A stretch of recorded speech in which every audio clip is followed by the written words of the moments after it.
We've been waiting, wondering, and now it's finally here. Not only one, but two chapters back to back, and if you have been present for the Berserk hiatus era, you'd understand how much of an anomaly this is. Any of you familiar with my Berserk content know that I've often mentioned my worries should Miriel's assistance continue the story.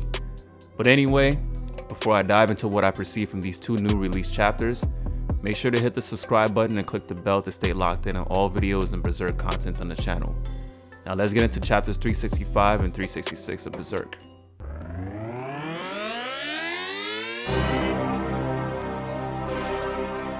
Yo.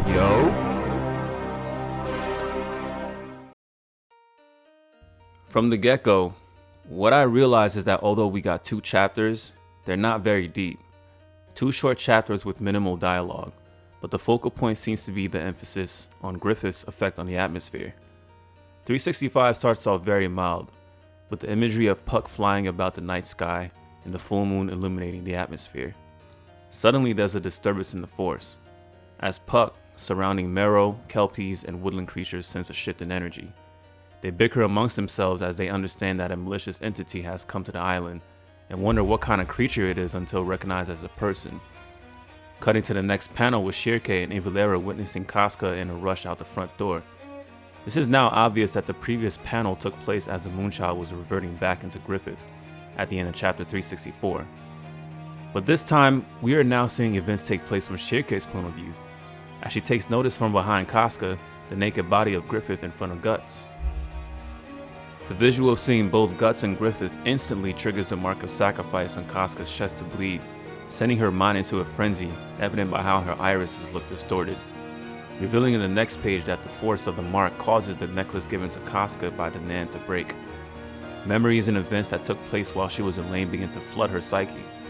Snapshots of the eclipse at the end of the Golden Age, the sea god from Isma's home, escaping the Troll's Cave as Ishidro confronts the head troll. Lastly, events at the end of the commission arc, leading to the necklace shattering on the floor and Casca screaming in agony as her mark is now streaming blood.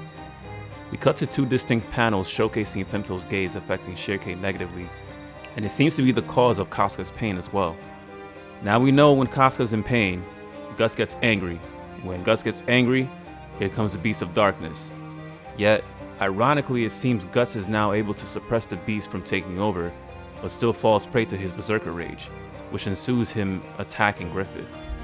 Continuing to chapter 366 is Guts commencing his attack, yet he can't land any of his strikes.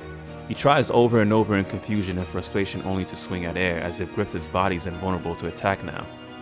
Griffith, taunting Guts in his confusion fueling his rage, and continues to swing without thinking. Meanwhile, we cut to Shirke in her astral form gazing upon a flaming entity which she mistakes for Flora, but is actually Griffith. Before deciding to reach out, Farnese stops her and Shirke is surprised that she is in her astral form as well. Femto's astral form is described by both young women to be a maelstrom that swallows everything in its vicinity. In one particular panel, it seems from Femto's point of view, he can't understand or interpret what Shirke and Farnese are saying in the astral world, likely due to the fact that he has no link to either of them like they do with one another. Once they are back in their physical form, Farnese is seen holding Casca as both of them and Ivalera are witnessing Guts' onslaught from the distance. As this takes place, we cut to Puck in the night sky sensing that something sinister is headed their way. In the background, the tendrils of the World Tree are visible, then something breaks through the veil and passes Puck headed towards Guts. Guts senses the impending attack, dodges, and it's revealed that it's Zod in his apostle form ready to defend Femto. Although both chapters were shorter than usual, a bit much seems to have happened in that short read. Some points that I gather from these two new entries are that, for one, the island in general has a consciousness that comprises of the entities that made it its home. Whatever sentient beings that are on or in the vicinity of the island helps create a collective consciousness of some sort. Which is why in chapter 365 all the creatures felt and reacted the same when Femto made his presence known. I've also come to realize that not only does Femto's presence affect the mark of sacrifice due to being a Gahen member and a demon, but he intentionally affects the mental state of whomever is in his presence.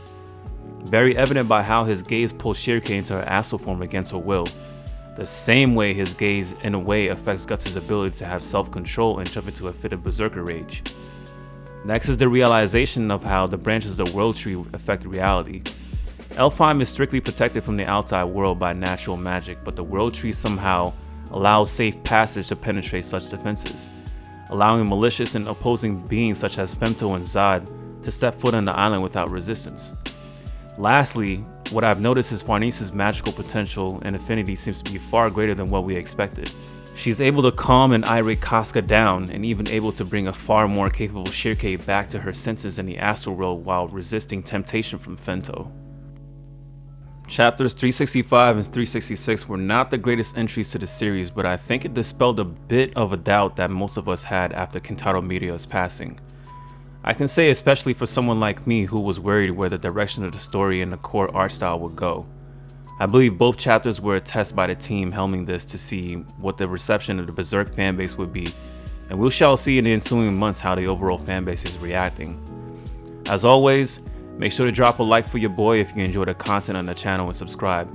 Hit that bell icon and stay locked in for new content. Lastly, comment what you thought about the new chapters and how you feel about the trajectory of Berserk. You know the vibes. It's Kaizoku Sleven. Appreciate you.